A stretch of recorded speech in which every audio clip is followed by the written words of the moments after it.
Baik, bismillahirrahmanirrahim. Assalamualaikum warahmatullahi wabarakatuh. Berjumpa lagi di Mutiara Investment Club bersama saya Satimin Sejati. Dan kesempatan kali ini kita akan melanjutkan rubrik atau serial bandarmologi yang sudah saya janjikan supaya minggu depan kita bisa berbagi stock pick lagi seperti biasa. Nah, untuk teman-teman yang barangkali ingin mendiskusikan stock pick yang sudah dibagikan di YouTube Mutiara Investment Club, silahkan saya persilahkan teman-teman untuk bergabung di grup Telegram Mutiara Investment Club, yang linknya nanti akan saya cantumkan di kolom deskripsi.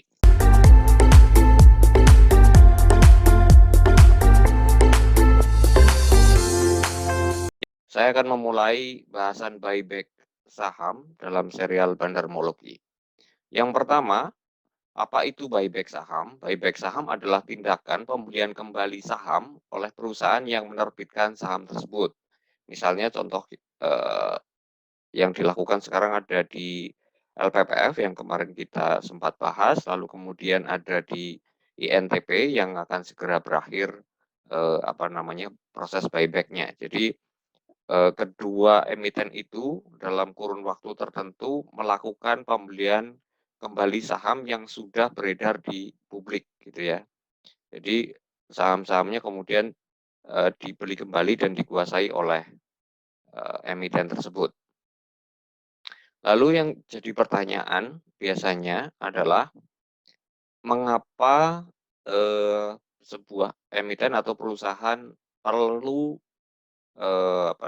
mengadakan buyback. Pertama adalah menahan laju penurunan ya, menahan laju penurunan. Biasanya ada sebuah harga terus turun seperti yang terjadi contohnya misalnya di kasus BULL gitu ya. Jadi setelah sahamnya turun terus, kemudian BULL memutuskan untuk melakukan buyback. Kenapa kok bisa tertahan laju penurunannya? Karena yang pertama tentu ada faktor psikologis ya. Jadi ketika ketika harga turun terus kemudian seolah-olah, perusahaan mengatakan, eee, "Wahai para investor, saya saja mau membeli kembali sahamnya di harga yang sekian." Maka akan muncul kepercayaan dari publik untuk kembali ikutan membeli, sehingga laju penurunannya akan tertahan. Yang kedua karena memang ada fresh money yang digunakan. Jadi kaitannya dengan fresh money ini teman-teman, Bapak Ibu sekalian, perlu melakukan checking apakah benar sebuah perusahaan tersebut memiliki cash flow yang cukup untuk melakukan buyback sahamnya. Gitu ya, untuk memastikan itu misalnya, dalam kasus INTP karena cash-nya cukup saya kira itu, tidak akan kesulitan dan tidak akan mengganggu operasional, si perusahaan. Itu yang dilakukan. Yang, pada intinya adalah ketika ketika laju penurunan akan tertahan, maka market cap-nya akan terjaga. Apa hubungannya market cap akan terjaga? Karena begini, kalau perusahaan itu bagus, maka perusahaan itu tidak akan mudah diakuisisi atau dibeli oleh investor lain dengan harga murah. Sehingga perlu, dilakukan, marking atau perlu dijaga harganya supaya tidak terlalu murah perusahaan itu, gitu ya. Yang kedua alasannya adalah untuk alasan investasi. Jadi biasanya perusahaan punya cash berlebih, lalu kemudian daripada berinvestasi di tempat lain, kemudian memilih investasi atau menambah kepemilikan sahamnya, eee sebagai sebagai, pemegang saham pengendali, gitu ya. Yang secara secara apa, tidak langsung ingin mengatakan bahwa saya tidak rela bagi-bagi kue, mungkin dividennya tahun ini tinggi, sementara earning per share-nya juga sangat bagus dalam kategori murah gitu, sehingga ketika, akan jelang bagi dividen lebih baik diambil sendiri dibanding dibagi ke investor lain. Jadi ada kacamata investasi di sini.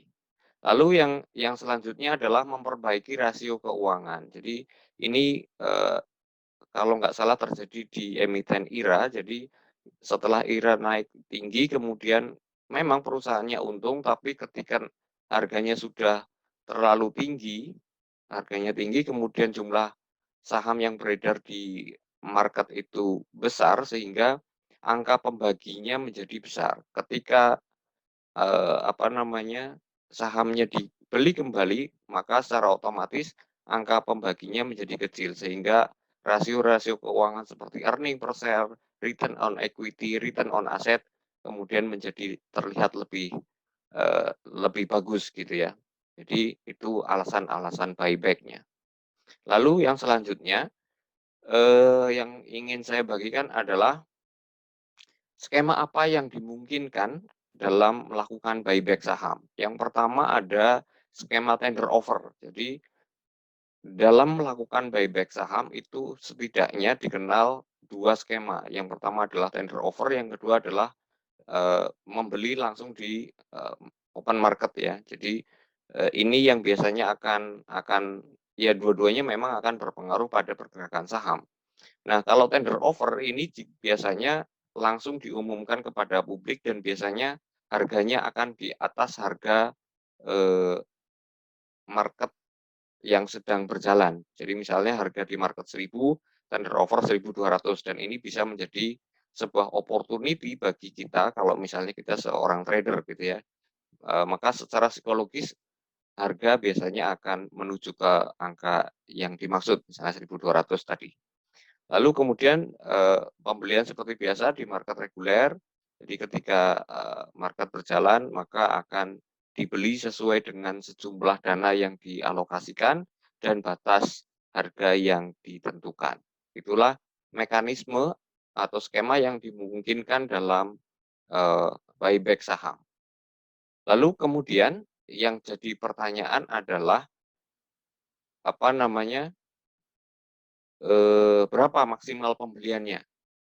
Maksimal pembelian dalam, regulasinya sepemahaman saya adalah maksimal 20% dari total modal disetor. Jadi misalnya total modalnya, 1 triliun maka buyback saham yang diperbolehkan maksimal adalah 200 miliar.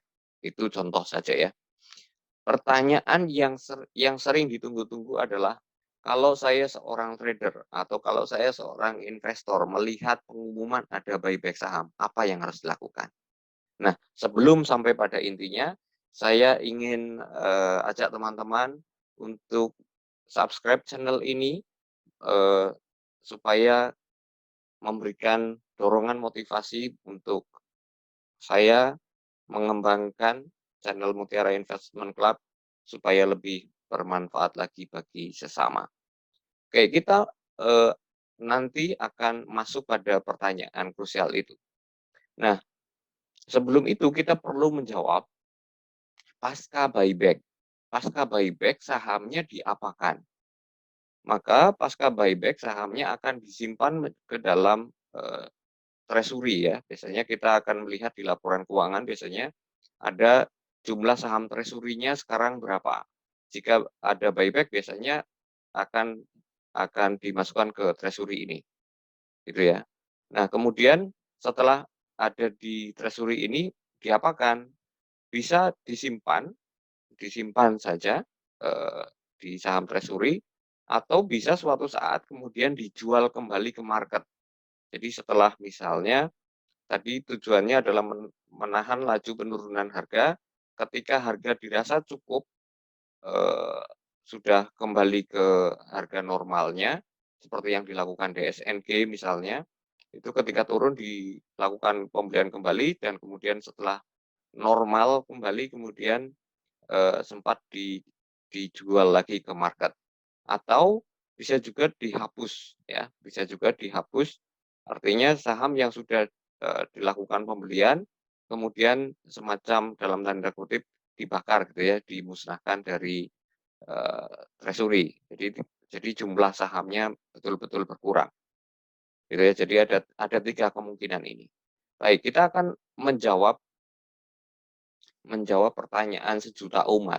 Jadi ketika muncul ada keterbukaan informasi publik, lalu kemudian ada, eee, proses buyback.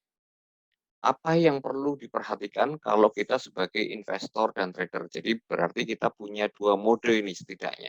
Satu sebagai investor, yang kedua sebagai trader.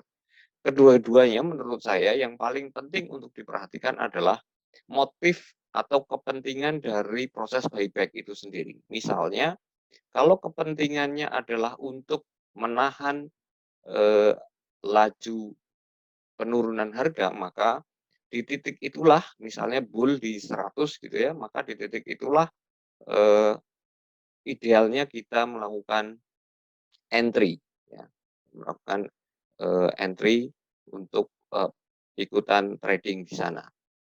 Lalu kalau kemudian kepentingannya untuk investasi, berarti si perusahaan yakin bahwa perusahaannya masih akan bertumbuh, labanya bagus dan itu bisa dibuktikan di laporan keuangan, entah itu, dulunya rugi sekarang jadi untung, misalnya ada turnaround story seperti di LPPF misalnya, atau misalnya ada di ENTP yang masih yakin dengan masa depannya.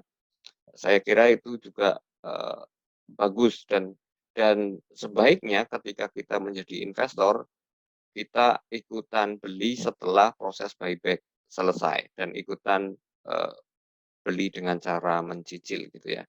Karena biasanya di harga itulah, harga terbaik dari, kita untuk bisa melakukan akumulasi sebagai investor. Lalu yang selanjutnya adalah bag dalam kondisi batas atas harga pembelian maksimal kita ketahui.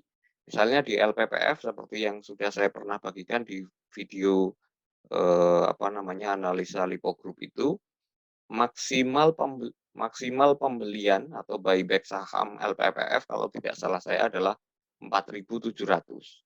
Waktu diumumkan harganya sekitar di 3.800. Maka ketika pengumuman itulah titik entry-nya dan titik taking profit-nya kalau kita sebagai trader, maka 4.700 adalah titik yang ideal ya. Nanti kalau Bapak Ibu tidak percaya silahkan dicek lagi video saya yang membahas tentang LPPF, bahwa rekomendasi taking profit saya adalah di 4.700.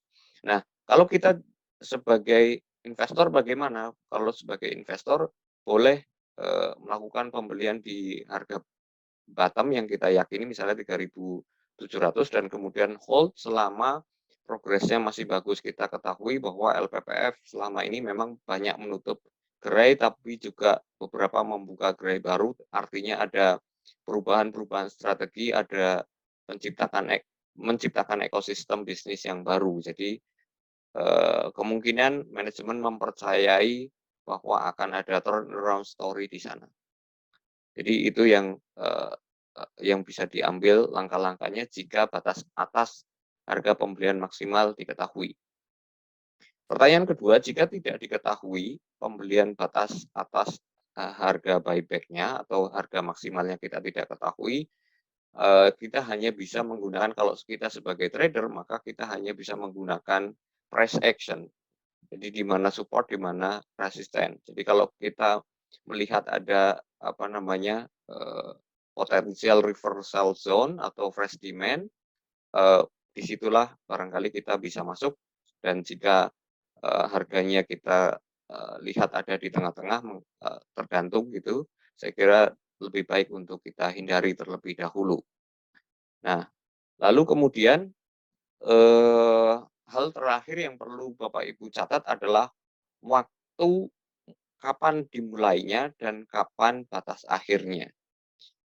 Sebagian besar pada umumnya ketika pengumuman buyback saham biasanya akan terjadi, eee, kenaikan harga terlebih dahulu. Jadi ketika kita mengetahui sebagai misalnya kita bermode sebagai trader, maka ketika pengumuman itu, dipublikasikan, maka di saat itulah kemungkinan besar, titik entry yang terbaik. Apalagi kalau kita misalnya melihat chart-nya ada di, ada di support atau di demand area. Lalu yang tidak kalah penting dari sisi waktu adalah batas akhirnya. Kapan batas akhir waktu buyback? Jadi waktu batas akhir ini bisa kita, catat dan kemudian kita, jadikan sebagai pertimbangan apakah, apa namanya, sudah sudah waktunya kita entry atau belum. Batas akhir ini juga bisa diperpanjang. Oleh karena itu, perlu kita lakukan pengecekan sekali lagi apakah, eee, dana yang digunakan atau dana yang dialokasikan untuk melakukan buyback saham itu sudah, digunakan semua atau belum. Nah, kalau belum, maka kita perlu untuk wait and see supaya, eee, apa namanya, untuk memastikan apakah waktu buyback-nya akan diperpanjang seperti misalnya di emiten Adaro itu ya, waktu batas akhirnya tiba-tiba diperpanjang. Saya kira itu, yang bisa saya share pada kesempatan kali ini. Jangan lupa untuk bagikan ke teman-teman yang membutuhkan sesama investor, sesama trader, karena ini bisa jadi bekal yang cukup baik untuk kita bersama. Saya kira itu. Terima kasih atas segala perhatiannya. Terima kasih sudah menonton sampai akhir. Semoga Bapak Ibu, teman-teman kita semua dalam kondisi sehat walafiat dan sehat dan cuan selalu. Saya akhiri. Terima kasih. Wassalamualaikum warahmatullahi wabarakatuh.